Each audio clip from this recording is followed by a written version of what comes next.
भोपाल की चर्चित मॉडल और एक्ट्रेस ट्विशा शर्मा की मौत ने पूरे देश में बहस छेड़ दी है। महज कुछ महीने पहले शादी और अब संदिग्ध मौत, जिसके बाद ये पूरा मामला अब चर्चा में बना हुआ है। माय का पक्ष इसे दहेज और मानसिक प्रताड़ना से जुड़ी हत्या बता रहा है,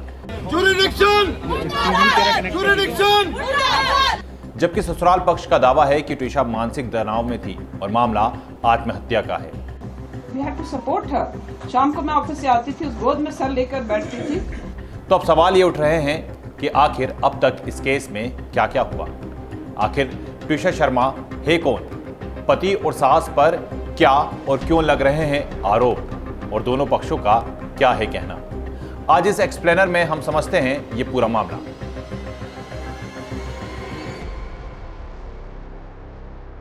नमस्कार दर्शकों, मैं हूं जितेंद्र शर्मा और आप देख रहे हैं पीपल्स अपडेट। सबसे पहले यह समझिए कि आखिर ट्विशा शर्मा कौन थी। दरअसल ट्विशा शर्मा नोएडा की रहने वाली थी। उन्होंने एमबीए किया था और मॉडलिंग व एक्टिंग की दुनिया से जुड़ी हुई थी। मीडिया रिपोर्ट्स के मुताबिक वे मिस पुणे भी रह चुकी थी और तेलुगु फिल्म इंडस्ट्री में भी काम कर चुकी थी। दिसंबर 2025 में उनकी शादी भोपाल के वकील समर्थ सिंह से हुई थी। समर्थ एक रिटायर्ड जज गिरिबाला सिंह के बेटे बताए जाते हैं।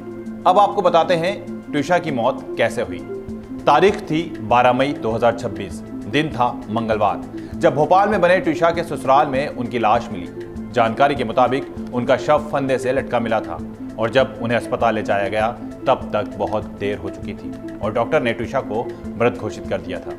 ट्विशा की मौत वाले दिन का एक सीसीटीवी वीडियो भी इस समय चर्चा में बना हुआ है, जिसमें वो सीढ़ियों से ऊपर जाती हुई नजर आ रही हैं और बाद में कुछ लोग उन्हें बेसुध अवस्था में नीचे उतारते हुए नजर आ रहे हैं। पुलिस इस एंगल पर भी जांच कर रही है। घटना के बाद पुलिस ने इसे शुरुआती जांच में आत्महत्या माना है, लेकिन परिवार ने इसे हत्या और दहेज प्रताड़ना का आरोप लगाते हुए एक बड़ा सवाल खड़ा कर दिया है। इस मामले में माय के पक्ष ने कई आरोप भी लगाए हैं। ट्विशा के परिवार का आरोप है कि शादी के बाद से ही उसे मानसिक रूप से प्रताड़ित किया जा रहा था।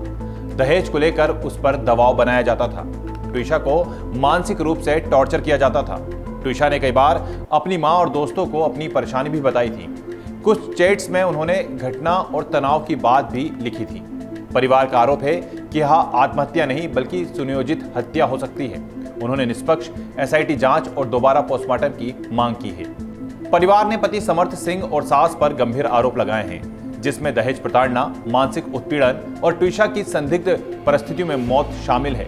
हालांकि इस मामले में पति की अग्रिम जमानत खारिज हुई है, जबकि सास रिटायर्ड जज गिरिबाला सिंह को राहत मिली है। सुनवाते हैं आपको ट्विशा के परिजनों के आरोप कि आखिर उनका इस मामले में क्या कहना है।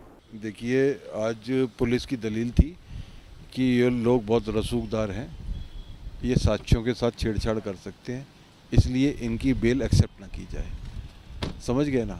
तो ये पहली जो बेल जो छोड़ा गया है, पहले एक्यूज को जो छोड़ा गया है बेल पे, ये किस बिना पे छोड़ा गया? क्या वो साक्ष्य डिस्ट्रॉय नहीं कर सकती थी?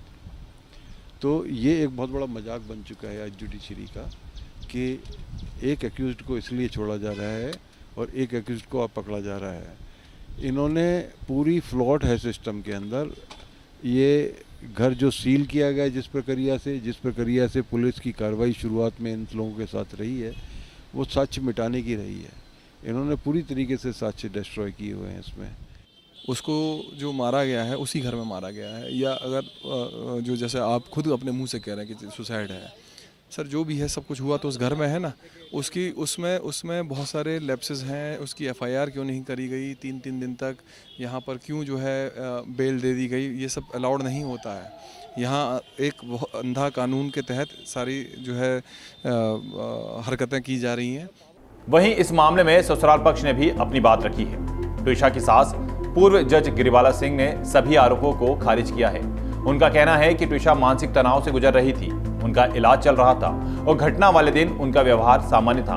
वहीं दहेज मांगने वाले आरोपों पर उनका कहना है कि ट्विशा के परिवार के पास इस मामले से जुड़े कोई भी सबूत नहीं है कि ससुराल पक्ष ने दहेज का दबाव बनाया। इस मामले में ससुराल पक्ष ने भी अपनी बात रखी है। ट्विशा की सास पूर्व जज रह चुकी गिरिबाला सिंह ने सभी आरोपों को सिरे से खारिज किया है। उनका कहना है कि ट्विशा मानसिक तनाव से गुजर रही थी, उसका इलाज चल रहा था और घटना वाले दिन उसका व्यवहार सामान्य था। वहीं दहेज मांगने वाले आरोपों पर उनका कहना है कि ट्विशा के परिवार के पास इससे जुड़े कोई भी सबूत नहीं है। ससुराल पक्ष का दावा है कि परिवार की ओर से लगाए जा रहे आरोप भावनात्मक दबाव में लगाए जा रहे हैं। सुनिए क्या कह रही हैं ट्विशा की सास राइट जज गिरिबाला सिंह। मुझे भी लगता है कि एक्चुअली उस समय जब उसने फर्स्ट कोर्स शुरू किया था एमटीपी का, अगले दिन ही बोला था उसने, अम्मा मुझे उसको रिवर्स कराना है, तो मैं भी कुछ हार्मोनल दवाइयाँ देती, which I knew was not possible. तो we went to this clinic, her health and very good counsellor was there. So she said, once you've taken your decision, हालांकि 33 years में to reverse, to have the first child is a lot of happiness, लेकिन वो एक पल की खुशी हमें महसूस नहीं होने दी, न समर्थ को न मुझे। We had to support her.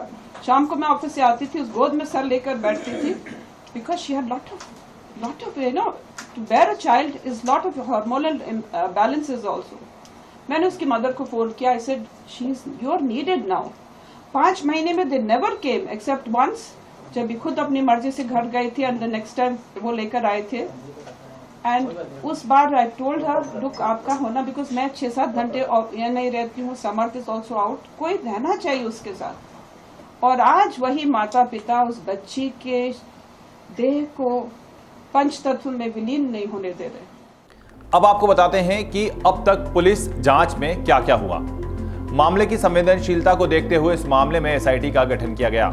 जांच में अब तक जो बातें सामने आई हैं उसके मुताबिक मोबाइल चैट्स खंगाली जा रही है, कॉल रिकॉर्ड्स की जांच हो चुकी है। इसके साथ ही सीसीटीवी फुटेज जो देखे जा रहे हैं, जो लगातार मिल रहे हैं, उन पर भी जांच की जा रही है। मेडिकल और पोस्टमार्टम रिपोर्ट का अध्ययन भी किया जा रहा है। पुलिस का कहना है कि सभी एंगल से जांच जारी है और अंतिम निष्कर्ष अभी बाकी है। सुनिए क्या कहना है इस मामले में पुलिस का।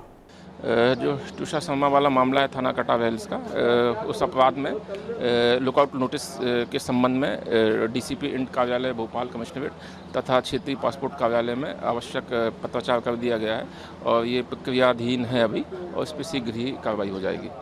ट्यूशा शर्मा केस अब सिर्फ एक संदिग्ध मौत का मामला नहीं रह गया, बल्कि दहेज प्रताड़ना, मानसिक प्रताड़ना और महिलाओं की सुरक्षा से जुड़ी एक बड़ी बहस बन चुका है। एक तरफ परिवार न्याय की मांग कर रहा है, तो दूसरी तरफ ससुराल पक्ष खुद को बेगुनाह बता रहा है। अब सबकी नजर एसआईटी जांच और फाइनल रिपोर्ट पर टिकी है, जो ये तय करेगी कि ये आत्महत्या थी, हत्या या फिर इसके पीछे कोई और सच छिपा हुआ है। आज फिलहाल इतना ही। अगली बार फिर मिलते हैं किसी खास एक्सप्लेनर के साथ। तब तक के लिए धन्यवाद।